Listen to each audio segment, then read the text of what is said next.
Dan kita lanjutkan dialog dengan Ketua Presidium Mercy, Sarbini Abdul Murad. Pak Sarbini, ini tentu sangat menggoyahkan hati kita yang mendengar cerita ini. Anda tadi mengatakan jarum suntik, jarum jahit itu bisa jadi dipakai berulang karena stoknya yang sangat menipis.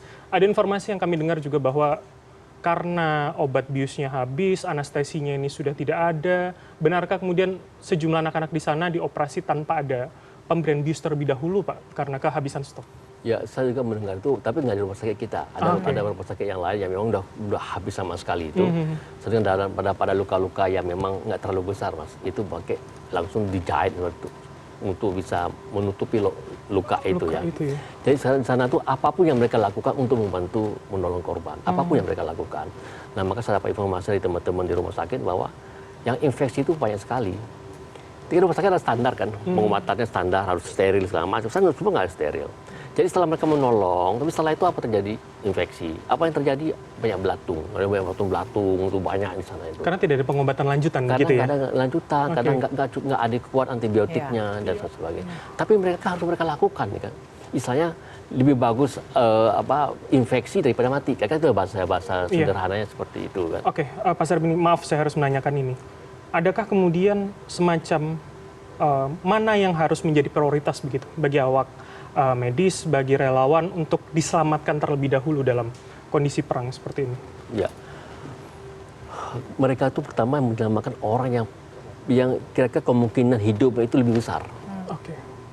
Lebih besar. Itu pertama yang mereka lakukan. Kalau misalnya memang peluang udah enggak, mungkin sedikit mungkin akan dikesampingkan. Ini kan mengejar prioritas ya, Mas, ya, dengan keterbatasan dokternya kan, nakesnya terbatas segala macam. Kita bisa bayangkan mereka kerja itu nggak ada yang namanya shift kan. Kalau mereka tidur tiba-tiba suara rabok pasti kebangun dengan siaga penuh gitu ya. Jadi mereka memang Spartan kerjanya sekarang tuh. Spartan tuh.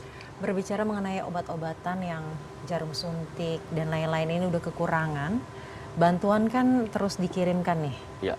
terutama dari Indonesia. Ya. Sudah sampai belum, Pak, di sana? Saya dapat informasi kan ke Aris sudah nyampe, Al Haris ya. Kemudian dari Aris sudah ada namanya rekresennya Mesir untuk ke Gaza. Tapi hari ini kan tutup perbatasannya. Terus dibuka, kalau nggak ada jeda kemanusiaan, nggak bisa didistribusikan. Maka saya tanya sama teman-teman di rumah sakit Indonesia, gimana obat-obatannya? Kosong. Makanan sangat menipis. Semua serba kurang. Jadi artinya apa? Artinya nggak ada distribusi ke sana kan. Nah, dari Rafah ke rumah sakit kita itu agak jauh, Mas, sekitar 30 kiloan lah. Jadi ini kan harus ada jaminan dari Israel untuk tidak menjadi target serangan. Itu. Makanya koridor kemanusiaan, tapi harus ada jeda kemanusiaan. Ini harus berjalan paralel ya tuh. Tapi kalau misalnya dibuka Rafah untuk koridor kemanusiaan, tapi nggak ada gencatan senjata ya sama aja. Jadi saya konfirmasi bantuan belum bisa sepenuhnya dan semaksimal itu untuk masuk ke sana. Belum bisa, Mbak. Malah ada beberapa yang dibom kan. Iya. Itu apa? Artinya kok ada yang bergerak, itu masih dibom. Informasi terakhir tadi yang Bapak bilang kan komunikasi terakhir 3 hari yang lalu. Ya. Bagaimana, Pak, mereka bertahan dengan sangat minim dan menurut pengakuan mereka, Ya. logistik yang ada itu bisa buat mereka bertahan berapa lama di sana? Saya gini, Mbak ya. Mereka menggunakan sumber-sumber apa yang ada. Apa yang ada. Nggak harus makan nasi. Apa yang terisi perut lah, itu intinya itu. Apakah korma mereka makan, atau nasi mereka makan biasanya satu piring, seperempat, semua dihemat-hemat. Tapi artinya sumber misalkan selain nasi begitu ya, makanan pokok bagi kita orang Indonesia, atau kemudian karbohidrat, sumber karbohidrat lain, apa yang dimanfaatkan oleh relawan-relawan di sana? Kita, teman-teman relawan itu memang mereka stok makanan, tapi mereka menghemat-hemat, hemat. Artinya makan nggak standar normal lah. Ya. Ya, artinya mereka ya pokoknya makan sekedar berkenyang ya udahlah. Karena kan kita nggak bisa memprediksikan ke depan atau besok apakah ada segala macam. Dan juga kita nggak bisa makan misalnya ketika kita makan banyak ketika ada yang lain nggak makan, itu kan nggak mungkin kan. Nah jadi kita kemarin kita ada program itu membagi makanan ke dokter-dokter. Ke nakes saya, mereka minta, oke kita bantu. Nah, tapi kan nggak mungkin kita nggak kasih yang lain kan. Nah, lagi ada pendekatan pada masyarakat, tolong dong ini itu nakes kasihan mereka kerja udah mati-matian kan. Nah, jadi Mercy ini menyalurkan bantuan walaupun kita belum datang ke sana, Mas. Karena ada 3 relawan itu. Nah, kita tinggal bilang ya cari obat-obatan, mereka cari obatan. Tapi semua kan dalam partai kecil. Jadi misalnya 0,4 mereka cari.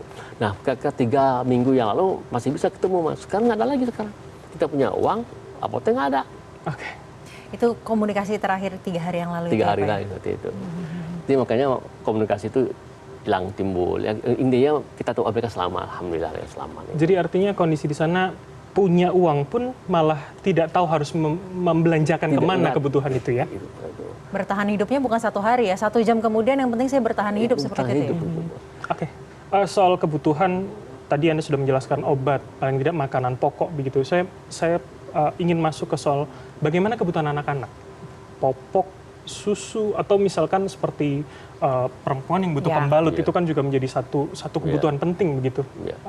Pokoknya gini Mas, pokoknya kondisi itu nggak ada yang namanya pikiran normal seperti di tempat kita. Semua itu di luar itu. Pokoknya kita nggak pikir popok lagi, nggak pikir pembalut. Yang penting bisa hidup, bertahan aja itu loh. Apa yang bisa dilakukan seperti itu. Mungkin anak-anak nggak pakai popok. Pokoknya apa yang bisa dilakukan mereka, yang penting bisa hidup, bisa survive dan selamat dari selamat. Itu yang mereka lakukan. Jadi nggak ada seperti yang kondisi normal tuh nggak. Pun air bersih pasti akan terganggu juga begitu ya dengan kondisi perang ini. Nah, air bersih lain lagi Mas. Rumah sakit kita ini kita rancang itu bor itu sampai 100 meter lebih itu. Jadi untuk sumber air bersih kita alhamdulillah cukup. Dan kita bisa untuk memberikan kepada masyarakat yang ada di sekitar Gaza itu. Kondisi relawan, 3 relawan itu tetap bertahan di tengah yang seperti ini, Pak. Ya. Kenapa, Pak? Sebegitu tegar mereka? Memang pemerintah awalnya kan mau mengevakuasi semua, Mas. Secara undang-undang ya, undang-undang itu kan warga negara kan harus diselamatkan lah. Negara wajib melindungi begitu ya. Itu kan. Jadi pertimbangan sederhana kita adalah bahwa emang apa tega kita tinggalkan saudara-saudara kita ketika mereka membutuhkan kita kan, dan mereka sendiri dengan tegar mereka tuh untuk membantu korban-korban ini. Dan sebab itu secara psikologi juga, Mas, psikologi pasti adalah yang namanya kekhawatiran, ketakutan. Jadi kita di sini memberi support, dukungan lah. Setiap teman-teman yang menghubungi Fikri, menghubungi Reza, menghubungi Farid, kalau kita kasih motivasi, semangat, macam-macam. Dan manusiawi lah ketika dia takut, suara manusiawi lah maksudnya. Selalu kita kasih motivasi bahwa kehadiran kalian sini adalah bagian dari wakil rakyat Indonesia. Jadi kalian menjadi sorotan rakyat Indonesia. Jadi doa-doa kalian itu dari rakyat Indonesia itu luar biasa. Dan informasi kalian sangat membantu daripada saudara-saudara kita di Gaza. Ketika orang ini keluar, kalian ada di situ, kalian kasih informasi ke warga Indonesia. Ini kan sangat membuat kita ini kan terenyuh untuk bisa membantu Palestina lebih lanjut. Oke, Pak Sarbini terakhir. Apa langkah berikutnya Mercy?